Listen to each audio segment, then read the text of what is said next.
Welcome to Honeybee. Don't forget to like, subscribe, and hit the bell. Real stories of love, lies, and betrayal, where every truth stings. Let's begin. My name is Mlan. The sound of a key turning in the lock at 3 a.m. should have been a comfort, a small reminder that the woman I loved had come home safe. Instead, it became the moment my entire world collapsed. That night ended my engagement, just 4 months before I was supposed to stand at an altar and promise her forever. Jennifer and I had been together for 3 years before I proposed. 3 years I truly believed were building towards something permanent and beautiful. We met by chance in a little coffee shop downtown. She was sitting near the window, surrounded by stacks of papers, carefully marking them with her pen. Jennifer was a 4th grade teacher at Lincoln Elementary. I remember joking about how perfectly organized her grade book was, and somehow that silly comment turned into a conversation that lasted over an hour. That was the day everything began. Jennifer had this warmth about her, bright, compassionate, and with a laugh that could turn my worst day around. She was the kind of person who made even ordinary moments feel special. I worked as a project supervisor for a mid-sized construction firm, managing residential builds all over the metro area.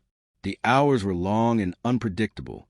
My phone would ring at odd times, late nights, weekends, and that unpredictability had ruined more than one past relationship. But not with Jennifer. She seemed to get it. She never complained when I worked late or when I had to leave suddenly for an emergency. Instead, she supported me. She packed me lunches, sent me little encouragement texts during long projects, and always wanted to hear about how work was going really here, not just nod along. When I proposed on the 3rd anniversary of our first date, right there in that same coffee shop where we first met, she said yes through tears, and in that moment, I thought I had found my person forever. We set the wedding for the following spring, far enough away to plan carefully, but soon enough that we wouldn't have to wait too long to start our life together. Our engagement period was everything I'd always imagined. We spent hours dreaming together about houses, about children, about the kind of future we wanted to build. Jennifer threw herself into planning the wedding with the same passion she had for her classroom. There were spreadsheets, checklists, timelines, everything perfectly organized under her guidance. We decided to keep living separately until after the wedding. Jennifer's 1-bedroom bungalow in the Riverside district worked perfectly for her, just a few minutes from school. My apartment downtown was closer to my job sites. Living apart was practical. Neither place was big enough for both of us, and it gave us a chance to save money for the wedding and for the bigger place we were planning to rent after we got married. House hunting together became one of our favorite things to do. We toured cozy 3-bedroom homes with double garages, picturing how we'd decorate them, where the kids' rooms would go, how we'd make it our own. For a while, life felt perfect. We had a rhythm, alternating weekends at each other's places, giving us time together but also space to maintain some independence before marriage. And then, about 4 months before the wedding, things started to shift. At first, it was barely noticeable. She turned down staying over at my place a couple of weekends, saying she was overwhelmed with schoolwork or wedding planning. That sounded reasonable. Planning a wedding was stressful, and I didn't think much of it. But slowly, her excuses became more frequent. She started canceling weekends altogether, claiming she had unexpected school obligations.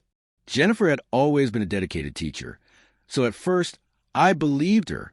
But the more it happened, the harder it became to ignore the change. She wasn't prioritizing our time the way she used to, where she once found ways to rearrange her schedule so we could be together. She now seemed to use her responsibilities as a way to keep me at a distance.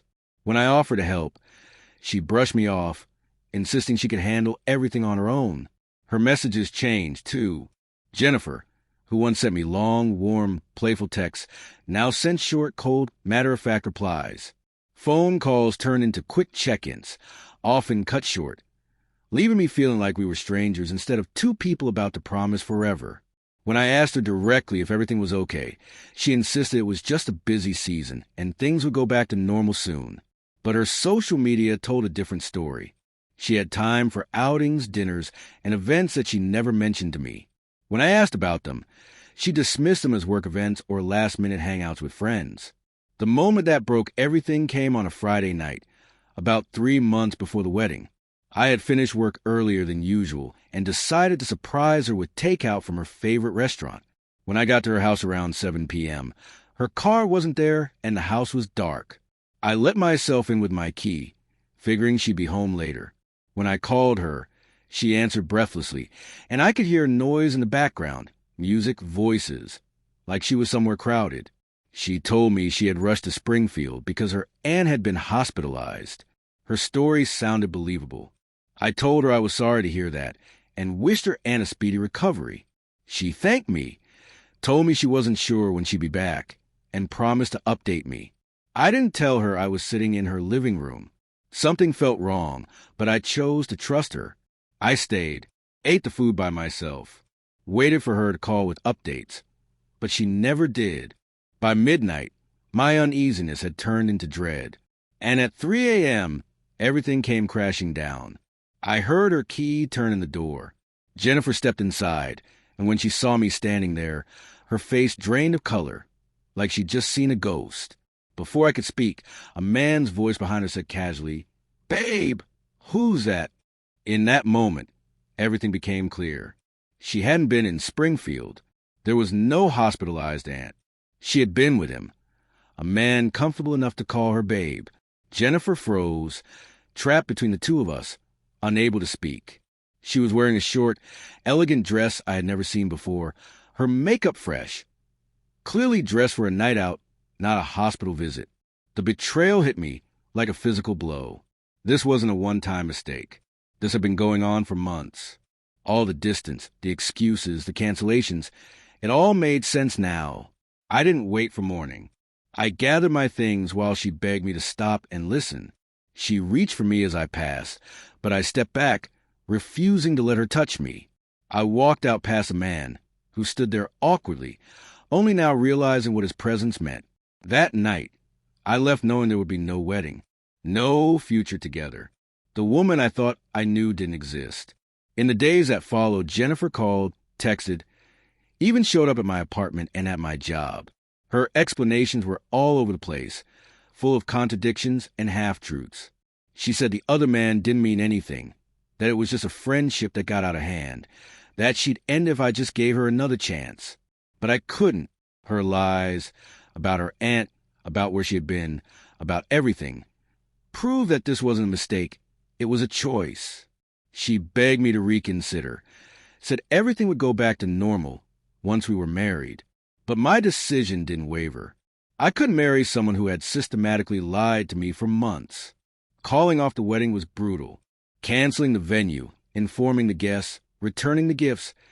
Every step felt like tearing down a future we had spent years building. Returning the engagement ring was the hardest part. That ring had cost me months of savings. It had been a symbol of everything I thought we were building together. I traded it in for a watch. A reminder, not of her, but of what I had survived. The emotional fallout lasted far longer than I expected. Betrayal cuts deep. I went to therapy and slowly began to understand that her choices were a reflection of her character, not my worth. Her ability to lie so easily was something I never could have prevented. Some people are simply skilled at hiding who they really are. And I learned something else. Normal relationship problems can be worked through, but deception, deliberate and repeated, can never be repaired. If I hadn't discovered the truth before the wedding, it would have destroyed our marriage eventually. Looking back now, I'm oddly grateful that the truth came out when it did. The sound of that key turning at 3 a.m., which should have been a comfort, ended up saving me. It was the night my future changed. Painfully, yes, but for the better. Sometimes the most life-altering truths reveal themselves in that split second between a key turning in a lock and finding out who's really on the other side. Jennifer wasn't who I thought she was. And though that realization shattered me, it kept me from making the biggest mistake of my life.